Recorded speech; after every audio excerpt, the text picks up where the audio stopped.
नमस्कार, आदाब, सत श्री अकाल। की हाल चाल है भाई लोग। मैं आपका दोस्त, आपका भाई सुजीत कुमार अपने इस यूट्यूब चैनल में आपका स्वागत करता हूं।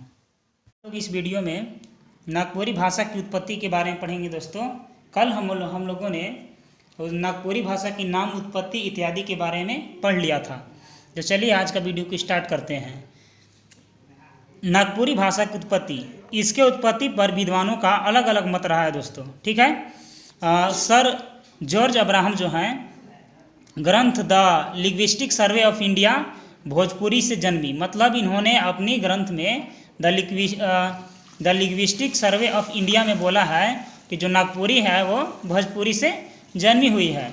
दूसरा विद्वान है प्रोफेसर केसरी कुमार, इन्होंने बोला है नागपुरी भाषा एवं साहित्य में कि यह मगधी अपभ्रंश से जन्मी है।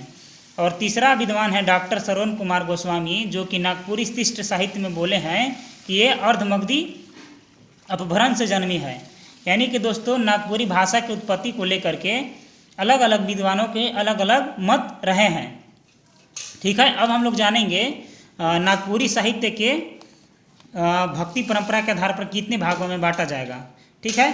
तो देखिए, नागपुरी साहित्य के भक्ति परंपरा के आधार पर 3 भागों में बांटा गया है। पहला सगुन, दूसरा निर्गुण और तीसरा है आधुनिक काल। देखिए, सगुन निर्गुण के बारे में कुछ थोड़ा सा जान लेते हैं। सगुण का मतलब है कि ईश्वर के गुण, रूप, आकार और उनकी विशेषता को मानना, और निर्गुण का मतलब है ईश्वर का गुण, रूप, आकार और विशेषता को न मानना। ठीक है। और आधुनिकता तो जान ही रहे, आधुनिक काल के बारे में है। तो जो रघुनाथ नृपति हैं, इनको मतलब नागपुरी का मतलब पिता कहा जा सकता है दोस्तों। ठीक है। तो सगुन में पहला कवि हैं रघुनाथ निरुपति, इनको रघुनाथ सहदेव बोला जाता है। बरजूराम, हनुमान सिंह, कंचन, जयगोविंद मिश्र, महंत घासी। आगे है निर्गुण कवि में सोबरन, रामकृष्टो, रुंगटू मलार, नरहरिदास, मृत्युंजय नाथ शर्मा।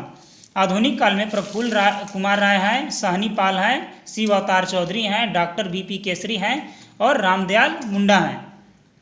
आगे है दोस्तों कि नागपुरी के प्रथम कवि के रूप में रघुनाथ निरुपति को माना जाता है, मतलब रघुनाथ सहदेव को माना जाता है। इस भाषा को प्रयोग में लाने जाने वाला कुल जनसंख्या है, यानी कुल लोग हैं, वो लगभग 48 से 50 लाख है। और पिछले वीडियो में हम लोगों ने बताया था कि किस किस स्टेट में नागपुरी भाषा का प्रयोग किया जाता है दोस्तों। ठीक है। चलिए अब आगे देखते हैं।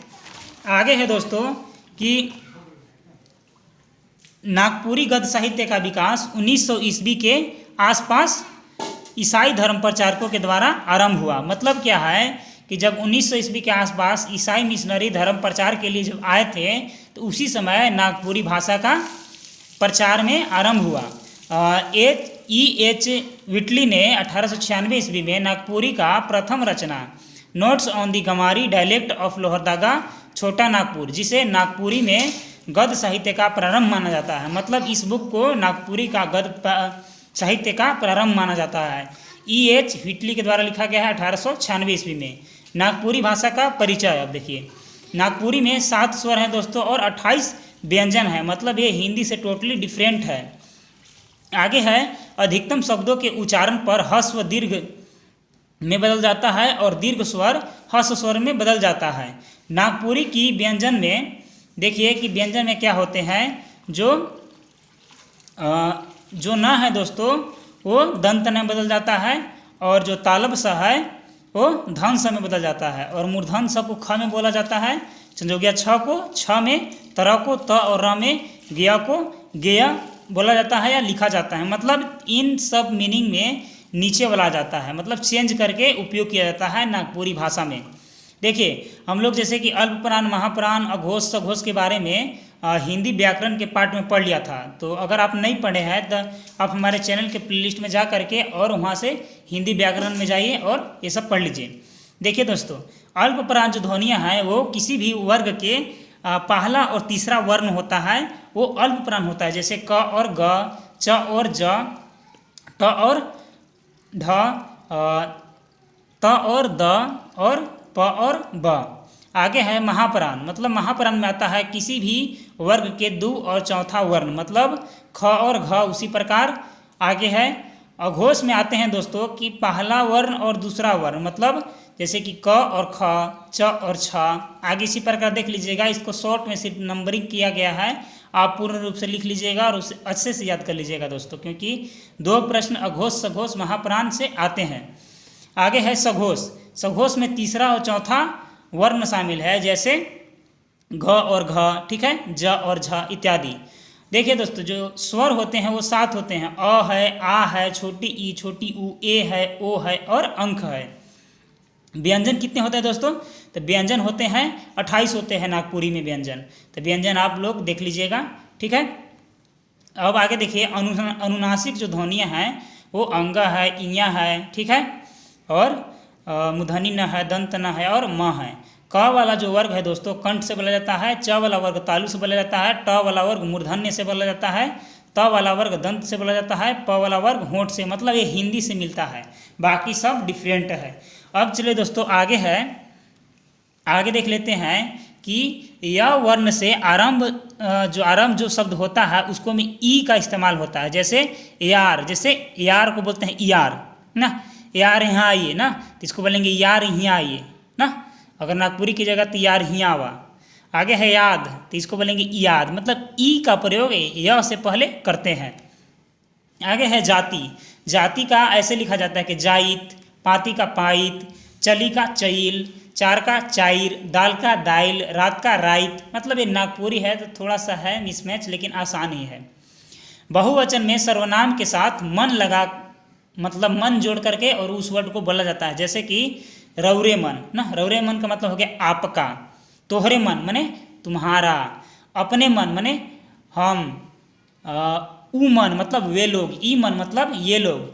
अब देखिए नागपुरी की शब्दावली है दोस्तों, ये सब शब्दावली अगर आप याद कर लीजिएगा तो नागपुरी भाषा बोलने में बहुत आसानी होगी और नागपुरी भाषा जल्द सीख जाइएगा दोस्तों। तो 2-4 बार आप इसे ज़रूर पढ़ लें। देखिए, मैं को मोय बोला जाता है, हम लोग को हमीन बोला जाता है, तुम को तोय बोला जाता है, तुम लोग को तोही बोला जाता है, वे लोग को उमन बोलते हैं, ये लोग को ईमन बोलते हैं, सबके सऊब बोलते हैं, जो लोग को जेमन बोलते हैं, उन लोगों को उमनक बोलते हैं, माँ को माए बोलते हैं, पिता को बाप बोलते हैं, दादा को आजा बोलते हैं, दादी को आजी या आयु बोलते हैं, बड़ा भाई को दादा बोलते हैं, भाभी को भौजी बोलते हैं, ताई को बड़ी माए बोलते हैं और ताऊ को बड़का बाप बोलते हैं, चाची को काकी बोला जाता है और चाचा को काका बोला जाता है दोस्तों, और बच्चा को छुआ।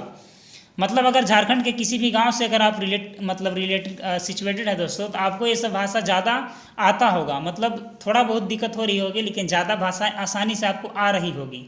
आगे है बच्ची को मैया बोला जाता है ना, काला को करिया, सफ़ेद को चरका, हरा को हरियर, रसोई घर को खंदा घर, थाली को थारी बोला जाता है, कटोरा को डूबा बोला जाता है, चटाई को पटिया बोला जाता है, नेतृत्व को अगुआ बोला जाता है। मतलब जब शादी ब्याह होता है दोस्तों, तो शुरू अगुआ जो है वो लड़का पक्ष और लड़की पक्ष दोनों से बात चलाता है। अगर आपका नौकरी हो जाए तो भगवान करे कि आपके घर भी अगुआ जाए।